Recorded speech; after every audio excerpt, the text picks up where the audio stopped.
Alright everyone, welcome back. Today's story is short and to the point. And that point is don't always let curiosity get the best of you. You don't know what you might make angry when you do. And this is Every Culture in History Has Burial Rites Meant to Keep the Dead from Rising Again by Reddit user Worcester Street.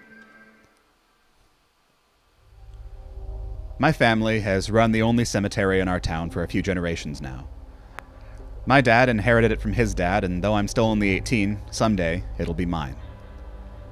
Last week, my father called me out to the cemetery a few hours after sunset. We were alone, with nothing but the wind in the trees to keep us company. He led me to the newly dug grave of Mr. Ivory. Mr. Ivory had died a few days earlier, and not many people in town had the courtesy to mask their relief. Everyone knew he'd killed his wife a few years earlier, though there was never enough evidence for a conviction. Good riddance was a common refrain. My father stood over the freshly dug dirt marking Mr. Ivory's grave, smoking a cigarette. He turned to look at me. "You did a good job with this one. There'll be plenty of grass here within the year." He took a long drag on the cigarette, the burning ember glowing brightly in the dark. "Son, I'm going to tell you something hard tonight." I trusted my dad more than anyone on the planet. "What is it, Dad?" "Go put your ear to the ground, over near Mr. Ivory." I stared at him for a moment, confused. When it was clear he wasn't joking, I stepped cautiously around the grave and pressed my ear to the dirt. From underground, I could hear clear signs of banging and scratching. I jerked upright. "He's still alive down there, Dad. We need to dig him up." "Nope, he isn't." I heard him. I could hear thumping from underground. "He's alive." "Son, do you remember who embalmed Mr. Ivory?" I did remember. I remembered because I'd embalmed Mr. Ivory, with some assistance from my dad. "Right," my dad continued, tapping his cigarette to clear the ash. "We drained all his blood and replaced it with embalming fluid. I'm sure you recall." I opened and closed my mouth, knowing he was right, but still not believing it. He sighed.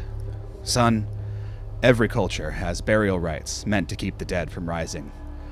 You think we put that concrete slab over their casket for grave robbers? You're telling me Mr. Ivory is dead and scratching at the top of his casket in there?" "That's what I'm telling you. Come on, son, we should go. If he hears people above him, it'll take longer for him to settle down again."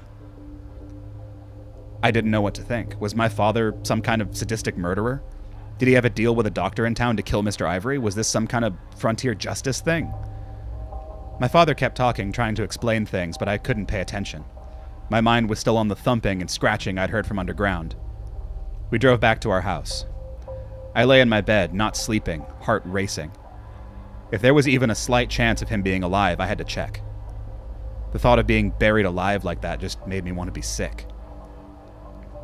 It was around 3 a.m. when I snuck out of the house and ran the distance back to the cemetery. I jumped into our excavator and drove it to Mr. Ivory's grave and began digging. My heart was racing and I was messy with the digging, but eventually I got the job done. I wedged the bucket under one corner of the concrete slab and lifted it off the coffin. I jumped out and slid down into the grave, pulling up the lid of the casket. Mr. Ivory lay there, his face twisted in a grimace. His hands were no longer clasped together as we'd left them. Instead, one lay by his side and another by his head. I looked at the roof of the casket and saw strips of silk had been torn away. A fingernail was stuck in the material. A quick glance at his hands was enough to see that most of his fingernails were missing. "Mr. Ivory!" I shouted, shaking his chest. "Mr. Ivory!" Nothing. I pressed my hand to the side of his neck. It was freezing cold. I sat down on the side of the coffin then, not knowing what to do. I was covered in dirt and sweat. Finally, I reached into my pocket, pulled out a pocket knife, and made a cut on the back of his left hand. A small amount of clear embalming fluid dribbled from the cut, but there was no other reaction. He was dead. He'd been dead for 3 days. He'd been dead when we put him in the casket. I shot another look at his missing fingernails. He'd been dead when he did that. My blood suddenly went cold. He was still dead right now. I watched his face, backing up slowly as I did so, and then I jerked backward, climbing up out of the dirt hole. Loose dirt tumbled under my hands, slowing my process. I was certain Mr. Ivory was sitting up in his grave, staring at me. I dug harder and pulled myself up and out. I scrambled back on the grass, trying to control my breathing, trying not to cry out or scream. Mr. Ivory still lay back in his coffin. That's when I noticed my father sitting on the tread of the excavator, smoking another cigarette. He patted the tread beside him. I cautiously got to my feet and sat down beside him. Did they all come back like that? I asked. No, he said, his voice low and calm. It's real rare you get one bad enough that comes back. Only the truly bad eggs do. They'll do anything to escape judgment, even come back to a dead body. With our methods, they never last long, though.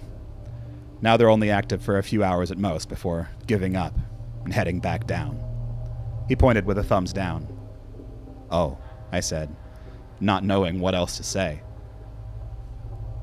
You had to know. Everyone who runs a cemetery does. You know those bells that people used to tie to corpses? To see if they were buried alive? No one has ever been buried alive. Those bells told the cemetery owners to keep a close eye on the grave for a few days. He put out a cigarette and flicked it into Mr. Ivory's grave. Come on, son. We should cover him back up. Just in case. I hope you all enjoyed today's entry. Every culture in history has burial rites meant to keep the dead from rising again. By Reddit user Worcester Street. Tomorrow I'll be getting back to the longer-term stories with the first part of a two-part series. I hope to see you all then. Goodbye.